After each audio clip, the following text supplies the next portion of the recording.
true forgiveness means that I'm forgiving the idea that something even happened. I'm forgiving the idea. Really, this is what helped me a lot. I am forgiving the judgment in my own mind. So if I feel irritated, if I feel violated in any way, I don't have to deny the idea that that happened or seemed to happen in form. Okay, that the course says that's the wrong use of denial. But instead, I can deny the idea in my mind. I can deny the judgment that says that this thing occurred and violated me. That's the undoing. And and that creates the space for spirit to come in, uh, and and actually do the forgiving. The personality self, Jeff Bailey, cannot do the forgiving. I have to Right. step back, let spirit come in and unwind that. And as I do, the we tend to smile a little more. The peace now starts to come in, and we join. Um, we was just talking about that with a guest 1 or 2 days ago that Jesus is never talking to the ego. He's not asking the ego to forgive. Jesus is Right. talking directly to spirit, directly to our mind, saying, this is how you do it. And of course, because we have a split mind, the ego jumps in and says, nope, I'm not going to do it that way. That way, what's the old saying? There lies dragons over in that direction. Hmm. And the ego is always on the lookout for dragons, for sure. Yeah. Yeah. The ego. Well, yeah. The ego cannot exist without judgment. Uh, so the minute we start to relinquish the judgment is also, well, the minute we relinquish judgment and get closer to spirit, we start to open the door for spirit or true self to come through. That's also the same instant the ego will start to get very irritated. It will bring up worldly things. It will bring up distractions that seem coincidental, but the ego is really at work, constantly trying to maintain itself against all odds. Really, it's trying to maintain itself, and it will do anything to perpetuate itself. And that's why I find it very helpful to recognize that and to realize that as I get closer, as I do my practice and I get closer to spirit, the resistance might increase. The attraction to worldly things or the distractions to worldly things. I might suddenly want to watch the news more or get sucked in or feel a sense of loss as I get closer to this. Okay, that's just it's the ego's resistance grabbing a hold of me, but it is nothing more than another call to practice. Right. We're just letting one thing come up after another, and eventually we realize what the course is telling us. That's the purpose of the world. The purpose of the world is to show us what we're not. One one big trigger. Uh, It's one big trigger, yeah, with I, lots of seeming little parts. right. While we're on the subject of ego, could what's the perspective of Patanjali on the ego, as well as the course? Maybe a little bit of um, where do they meet? Where might they divert? Yeah. Well, let's start with the Yoga Sutras. I love the first three sutras that I'll paraphrase a little bit. Um, to me, the first three sutras, in a way, is all you really need. The practice of yoga, the practice that brings the peace, is described in the first three sutras, and then the rest all are various ways to back it up. So, sutra number one, Hatha Yoga Anushasanam. Now is everything. Now we practice. And it's often, I've been in teacher trainings, and it's often the idea, okay, so now I roll out my mat. Oh, it's 11:30. Now it's time for me to practice. No, that may be, that may be part of it, but now the course tells us now is the only time there is. Right. Now is where we heal. I can't heal in the future. I can't, certainly cannot heal in the past. So it's that idea of nowness that I bring with me everywhere I go. And certainly we lose sight of it. We slip, we get caught up in time and space. Okay. Ah, it's usually a little pain or even a little temporary happiness that comes in. Oh, I want the steady peace and presence that only now offers. That's sutra number one. And if you get that, you don't even have to go any further. I want to thank you for that because Uh, I've always read the very first sutra as an introduction.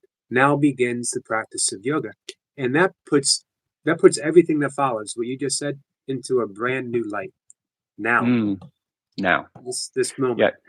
Do a search in the yoga, do a search for the word now in A Course in Miracles, and you'll see how powerful that word is. Eckhart Tolle gave us the power of, it's everything. Uh, so then the second sutra comes in and basically says yoga is the undoing of the obstacles, or we could say is the undoing of the modifications, the barriers to the healed mind. I love that second sutra because to me that's the definition of yoga. Now I know.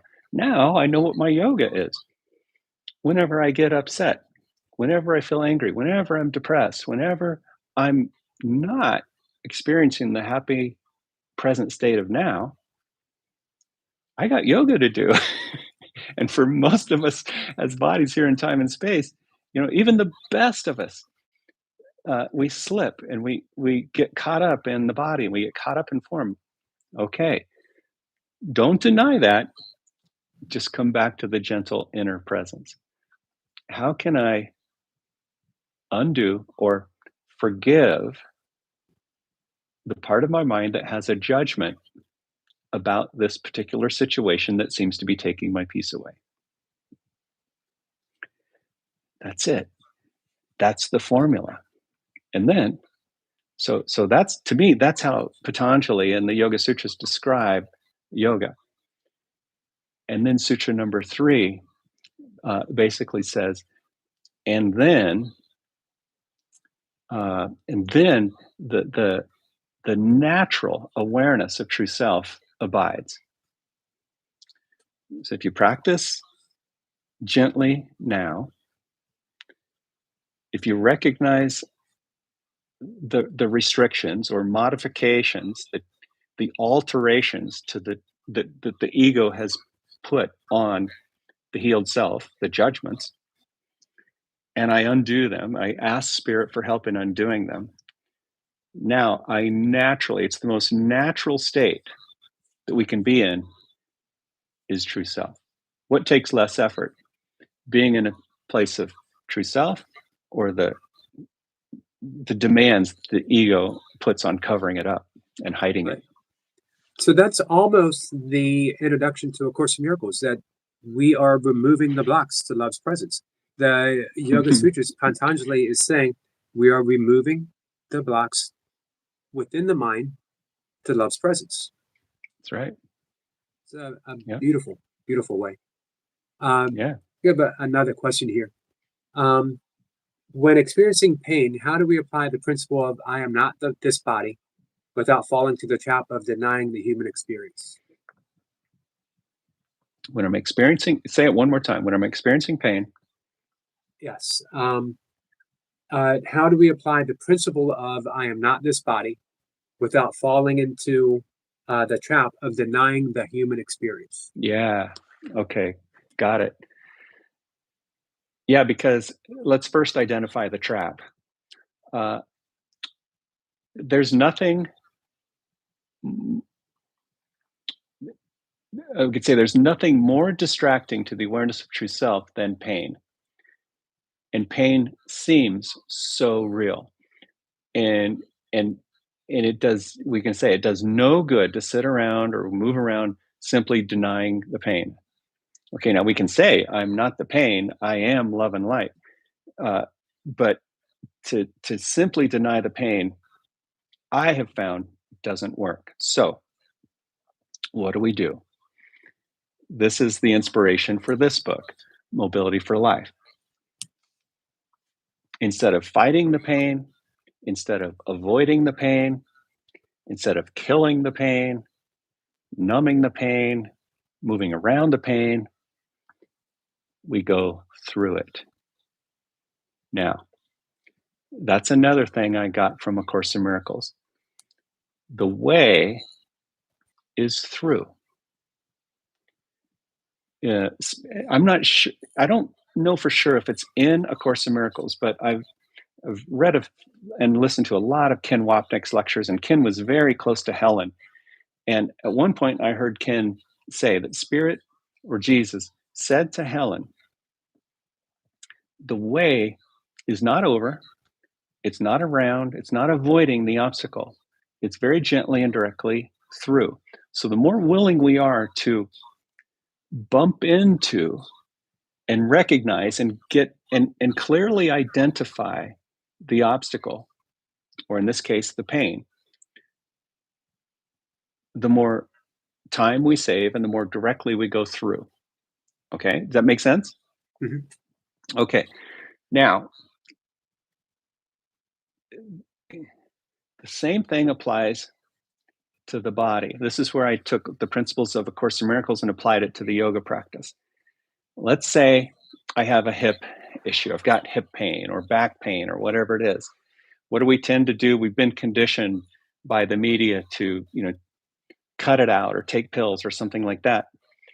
What if I find a shape? In Vita Yoga, we don't use poses, we use shapes. What if I find a shape that actually highlights the sensation? Okay, this is the beautiful thing about the practice. If I go head first into the pain, then it's outright pain, the pressure is too strong, and no healing occurs.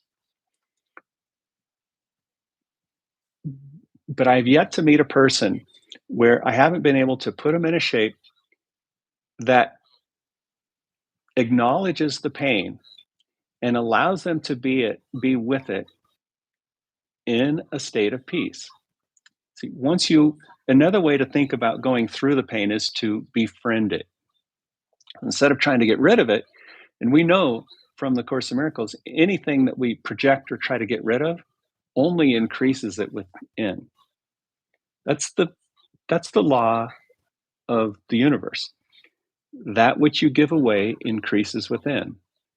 That's why the love of heaven continually grows. We extend the love and it just increases.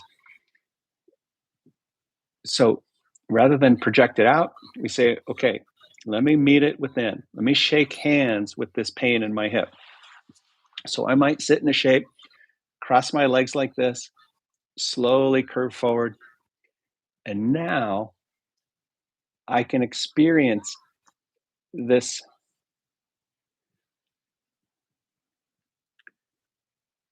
thing. We could say it's arthritis. We could say it's a little degeneration. We could say it's some abnormality. And this is why Vita Yoga is very joint focused. So I start to curve forward, and suddenly now it's no longer pain, but a sensation that I can resonate with. So that's why in Vita Yoga, there's only one skill that you have to learn, and that's to discern the difference between pain and healing sensation.